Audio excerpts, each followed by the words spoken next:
Welcome to MedHeads, the weekly show that brings a biopsychosocial focus to issues of the day, along with special guests who will showcase their expertise and enthusiasm about their field of practice. Your host, Dr. Fergal Armstrong. Hello everyone, my name is Dr. Fergal Armstrong and welcome to MedHeads. Today we have Chrissie with us. She is a care and recovery coordinator and is also a person with a lived experience of alcohol use disorder. And she has overcome that disorder and remains in a very successful recovery.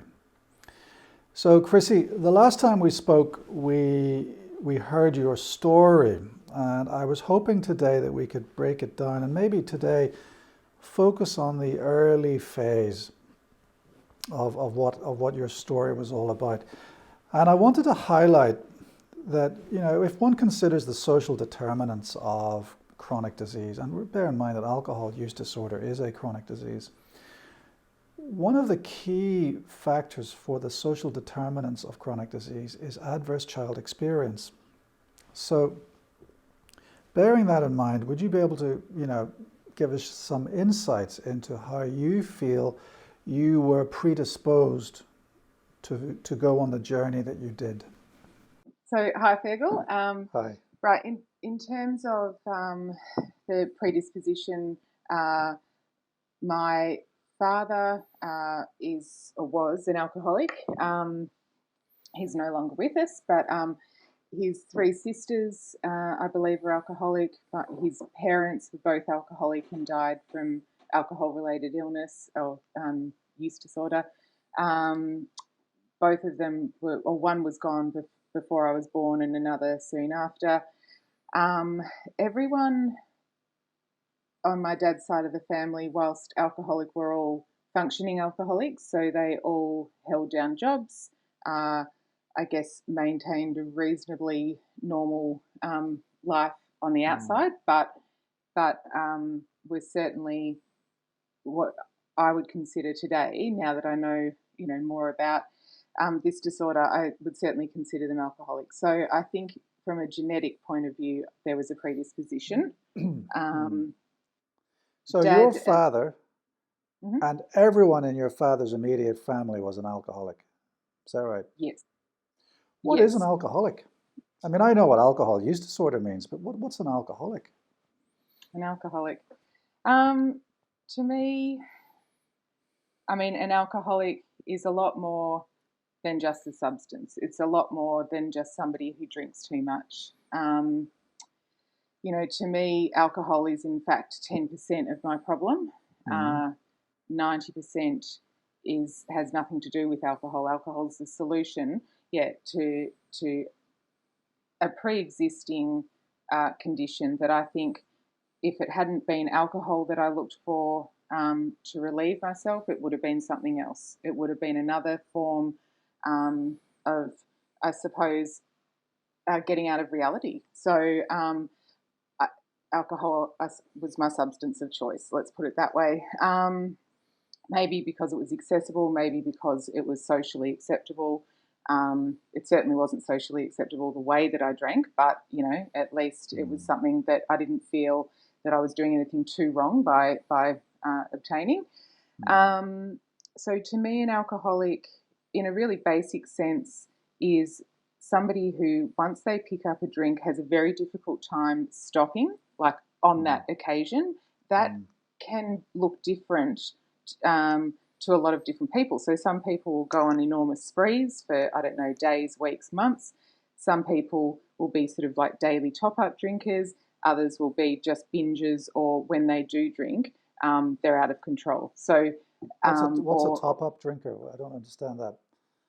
A top-up drinker, somebody who just sort of grazes over the day. So they might, wake up a little bit jittery, have a drink, lose the jitters, and just have enough to not be completely out of control necessarily, but I guess keep those uncomfortable, physical withdrawals at bay, but also emotional and mental.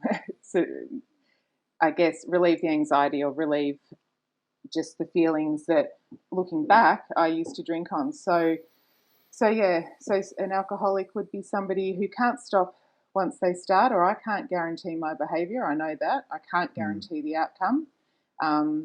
And also, once they make a really sane decision to stop, because that just makes a lot of sense, because your life's an absolute wreck, and every time you pick up a drink, it's a nightmare. I'll make a really sane decision to stop.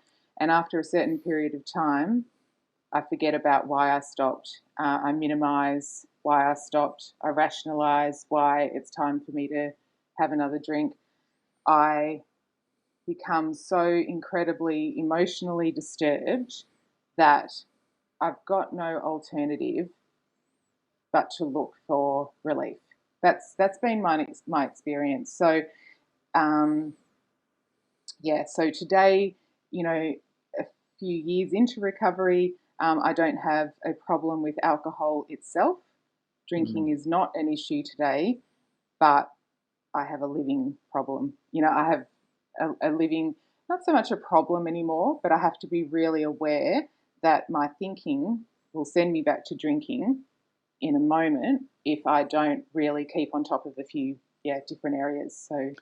So would it be fair to say then is that an alcoholic is someone with a mindset whereby, one's just not enough, you can't stop.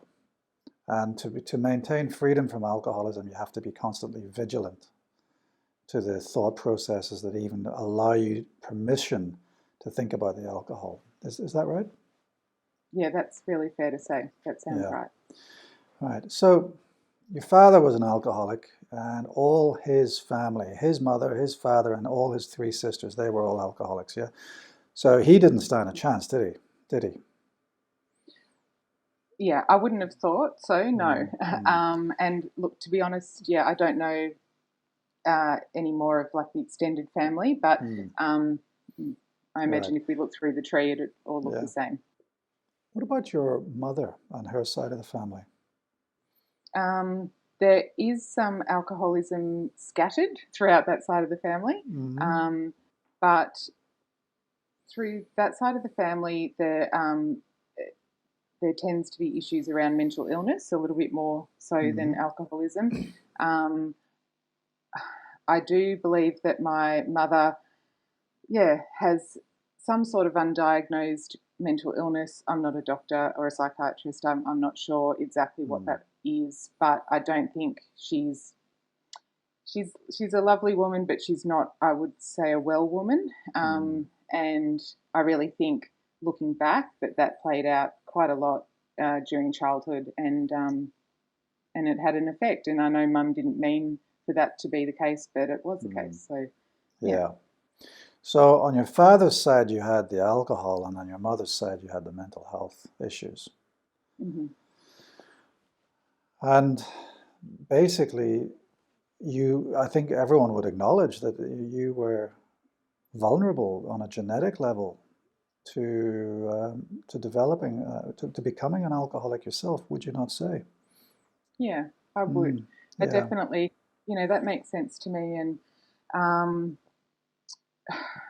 I think I may have mentioned before, but I think if I had to guess that this kind of, whatever happens in my brain when I actually have put the substance into my body, that phenomenon of craving, that kind of that urge, that insatiable, the fear of it running out, whatever that either chemical imbalance is, or I'm not sure if neurons or what happens, but I suspect there's something genetic there. Because because my father and his sisters weren't raised with the same sort of social issues or that my sister and I were raised with. So I guess what I'm saying is they didn't really have that social predisposition, I don't believe. So, and yet they were still alcoholic, if that makes sense. Sure. But genes, genetics is not it's not the complete answer, isn't it? There's always an interplay, as you've alluded to now, with environment, isn't there?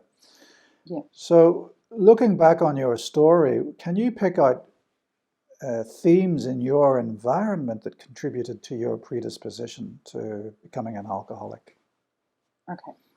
So mum and dad divorced when I was 2. I don't remember that. I've got one memory of my dad, but so I'm not sure if there. I mean, obviously that would have been a bit of an upheaval at the time. My mum remarried very quickly, so even as a young child, we probably would have wondered where dad had gone and what we knew, and we're in this new environment. There was that, but from age about 2 until 8, when my mum was married to my stepdad, there was a lot of violence and a lot of yelling, huge fights, chairs through windows, police being called, and a really frightening environment. Really, really. And if it wasn't full blown, fisticuffs, then there was always the threat. We had seen that. We knew that that was a potential, that was a possibility. And I waited most nights for that to happen because the screaming would get louder and louder. And my sister and I hid a lot of the time and blocked our ears and sang to each other. Yeah. So I think, I mean, I was certainly a fearful child, put it that way, and even into my early teens, absolutely petrified of. I wasn't petrified of being hurt, which was odd. Like I'm not scared of violence because I know that you can survive that, and I've seen people survive it. But I think how it manifested in me is I'm terrified that you won't like me. That's how it manifested in me. So I think that a self-esteem issue. Yeah. So it really affected your resilience. At that age, at the age of 2, that's when your maternal attachment is really, protective for your future. And you didn't really have a maternal attachment, did you? Your relationship with your mother early on was also fraught and strained, wasn't it? Yeah, definitely. Yeah, it was. And I think, look, mum was under a lot of stress. And as I said, probably had an undiagnosed illness. I know that mum did use a lot of Valium. So I do recall that. So she was very likely not totally out of it, but trying to cope with life herself. And then, we emerged out of that family, that relationship, and we began a lot of moving around. So whilst it was a huge relief, I do remember the day that we were told that my stepfather and mother were getting a divorce. I remember exactly where I was in the backyard of my cousin's house, and I remember being so incredibly relieved, just thinking that it's over, finally it's over. And we set about moving around. So at first that was kind of quite exciting, and there was the 3 girls, my sister, my mum and I, and we just would pack everything up into the back of the car and head off. What I realised down the track again is that as we grew older, we were wanting to fit in. We were wanting to sort of find, as you had mentioned before, our tribe or who we peers, a support network. I suppose we were craving some sort of stability by a certain point. Even school, like mum used to give us these RDOs, like rostered day off. And I remember saying, can we just go to school, mum? Like I just wanted to go to school and learn. So we moved schools a lot. There was just that really disjointed, nothing was ever secure. Nothing was ever a given. So you were constantly uprooted, and you were unable to form therapeutic or positive attachments and connections with people. You didn't have a bedrock of a friendship group that you could grow up with and together that could protect you from effectively the slings and arrows of adversity. You had an issue with the relationship between you and your mother. You didn't know your relationship with your father, your biological father. What was that like? I mean, when he divorced your mother, did you see him thereafter when you were growing up? I saw him once in childhood. I think I was about 5. So he wasn't there. No, he wasn't there. No, no. And I was always, I remember because I was put on the aeroplane, and I remember having a badge put on, and because I was flying on my own to go up and Mm, see Dad. And so back in those days, you had the air hostesses look after you. And I remember coming off the plane and being sick because that was the first time I'd been on a plane. And obviously, yeah, I just got air sickness. And I mm, remember my dad being there at the other end, coming up to me. And I just remember being mortified, even at age 5, thinking, what's this man going to think of me? I'm like covered in vomit, mm, And so I guess what I'm saying is it's fun. It's interesting how a child just really wants that acceptance, wants to be mm, loved, wants to be okay. And I remember just thinking this will change his view about me. Yeah, and I was 5 years old. So, mm. So but there no, was I no, didn't see. so you broke up there. Can you say that again? So I didn't see him a lot Mm, until um, my sister and I say, look, really, until the age where I could have a drink with Dad, mm, we didn't have a lot to do with Dad. Yeah. right. So So there was disjointed relationships with your peer group. There was disjointed relationships with your biological father. There was disjointed relationships with your mother, and there was a trauma and an abusive relationship with your stepfather and his violence towards your mother. I mean, that's a heady cocktail of adverse child experiences, and that is, that's just so damaging to personal resilience. And I think you've alluded to the fact that you really didn't have any resilience when you were growing up, did you? yeah, I don't remember having a lot of resilience. I would definitely describe myself as a sheep, as Mm, someone who just wanted to fit in just somewhere. wanted to fit in, yeah.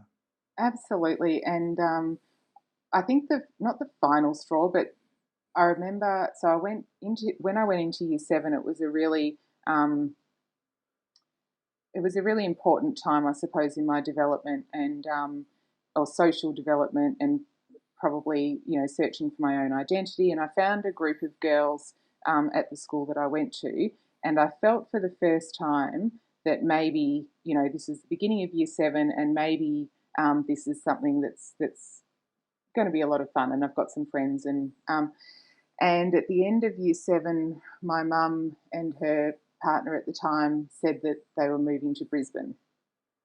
And I remember saying, Mum, can we please stay? I've got my friends here and everything's, settled and what have you. And we ended up moving anyway. And when we went up to Brisbane, I remember the car ride. I was angry by this stage. I was angry, and didn't want. I just thought I'm not even going to try when we get to Brisbane. I'm not going to try and make friends. I'm just done. As soon as I can get up and move out, I will.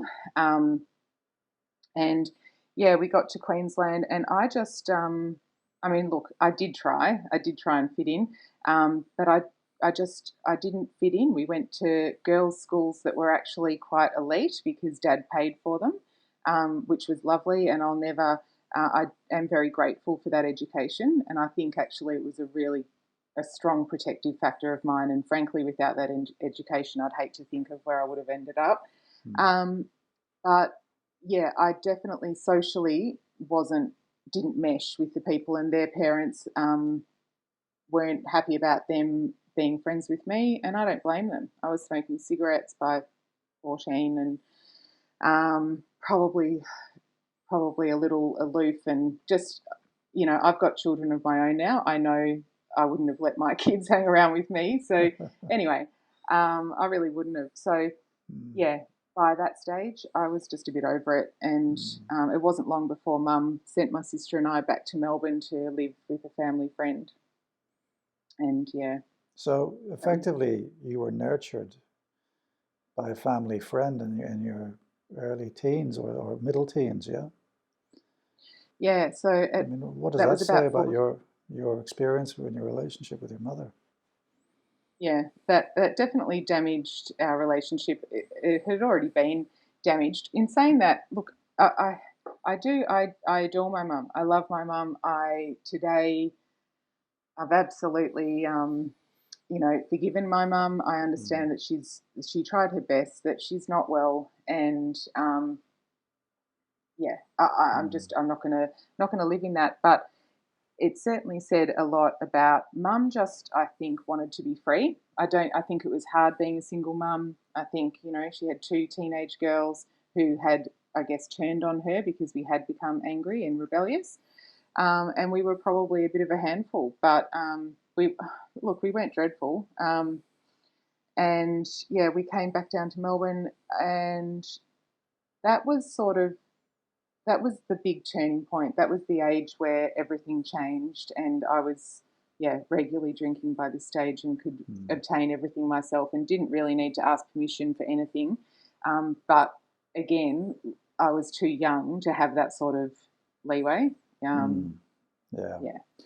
Let's just touch on, mental health a little bit. I mean, can you remember in your childhood ever having joy in your life, or did you always experience,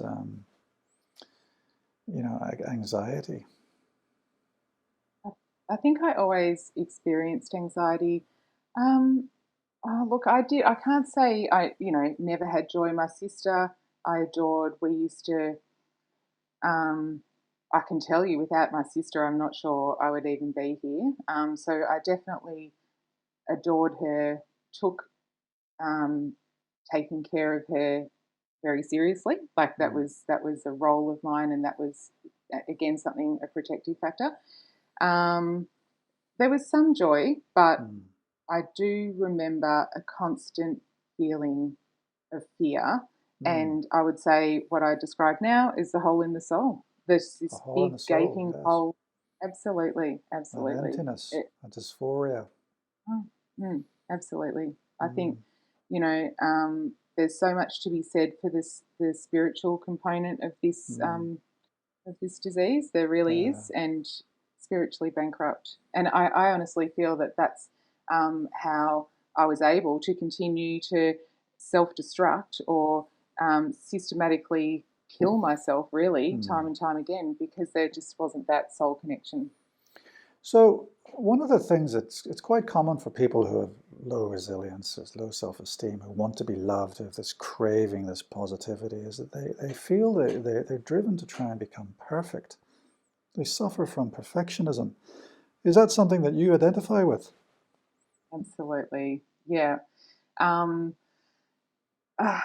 I I can't even begin to tell you how much I identify with that. And, Mm. I mean, I can remember exams at uni where I would get two questions wrong. I remember the answers to those questions, that I looked up later.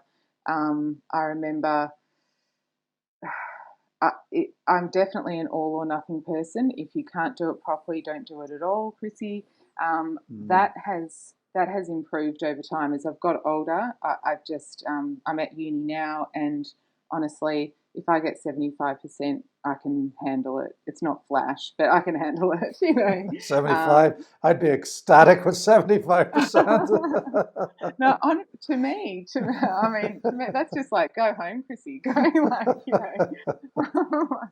um, Yeah. but So this yeah, this this drive to perfectionism is actually quite damaging because it impedes you because no one can be perfect. So the fear of failure and the need to be perfect actually stops you from even starting projects, doesn't it?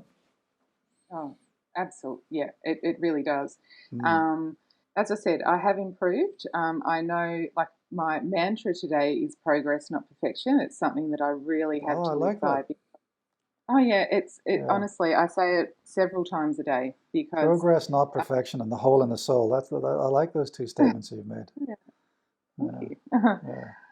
um, So yeah, it can be um, damaging, but I've loosened the reins on that. And I mean, I remember as a teenager, the whole perfectionism stuff was around, what you looked like. Like I could spend hours in a mirror and then just wash all my makeup off and go to bed and say, no, not good enough. I'll do it next time. You know what I mean? Yeah. So yeah, or alternatively, get really drunk and it didn't matter. So So it's that that was flip-flop, genuine. isn't it? If you're going to face Yeah. up to the world, you've got to be perfect. Otherwise, it's oblivion. Otherwise, yeah, that's right. Blur the. I mean, I actually wear prescription glasses because I can't see distances. But I remember for a long time I chose not to wear lenses or glasses because I prefer the world to be blurry, Yeah. which is, and Why I'd was that, like do you it. reckon?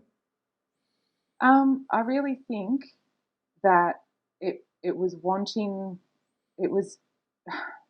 Half of me didn't want to feel isolated or disconnected, and the other part of me just wanted to hide and not face reality. So I'm really, I think the world scared me. Even at the age, even in my 30s, the world scared me. And it wasn't, as I said, it wasn't a fear of violence, or it wasn't that kind of scary. It was, I just never knew what was coming next, and it always felt like there was an axe that was going to fall. Yeah. That impending doom, like.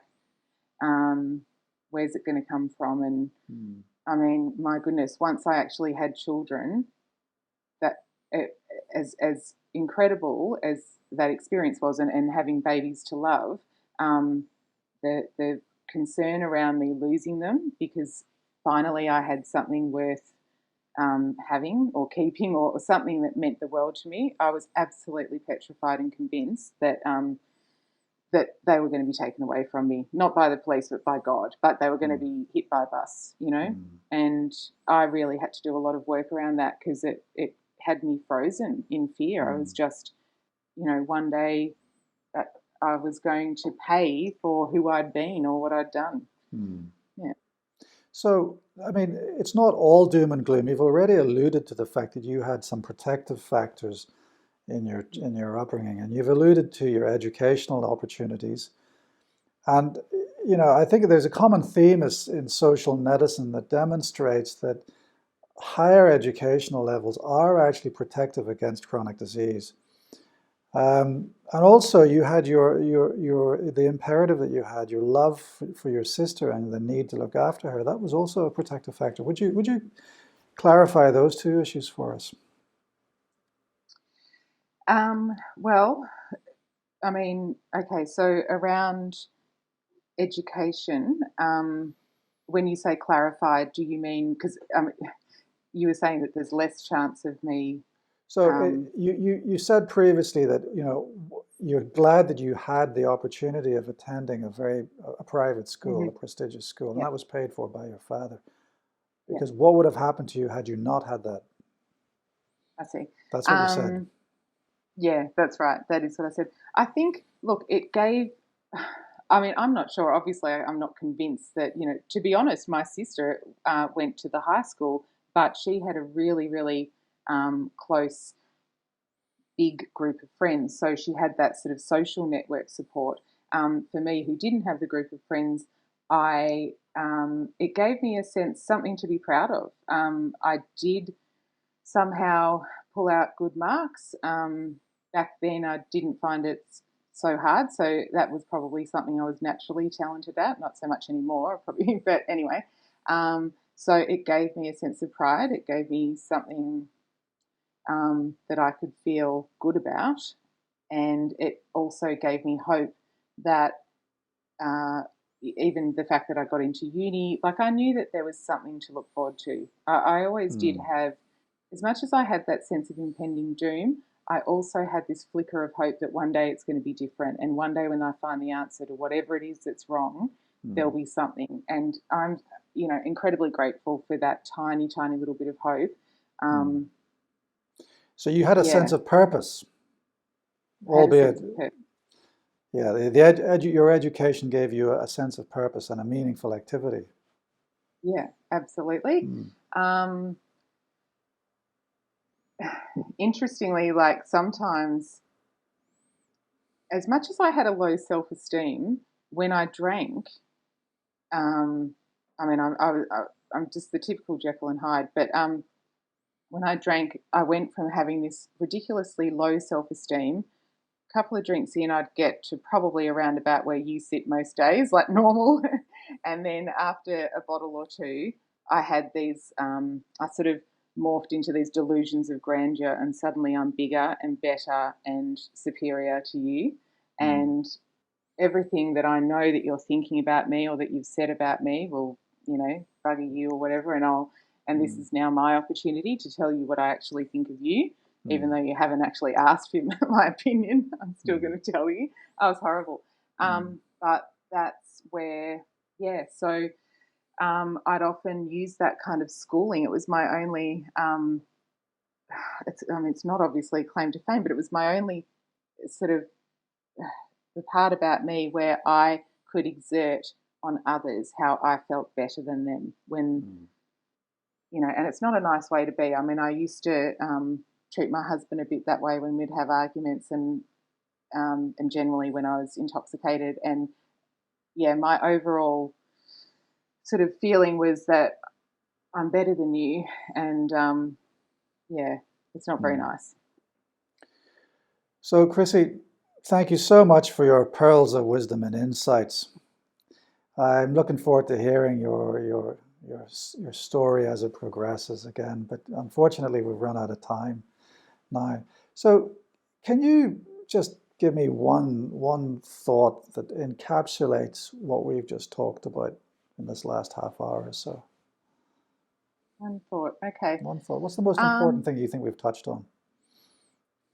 I think the most important thing for me, I mean, I'm a really, really positive person today. So the most important thing for me is that, regardless of anything, that has gone on in my past, in my upbringing, good and bad, today my history is honestly my greatest asset. It's what I can draw on to identify and help other people, help other women. It's also something that I have, as you mentioned, overcome. So I guess there's a sense of, I wouldn't say pride, but I'm very relieved and I'm extremely grateful. But overall, I think that no matter what sort of adverse beginnings we have, it doesn't have to dictate how the end of the story plays out. Recovery is possible. So, Chrissie, thank you, and I look forward to seeing you again next week. Thank you.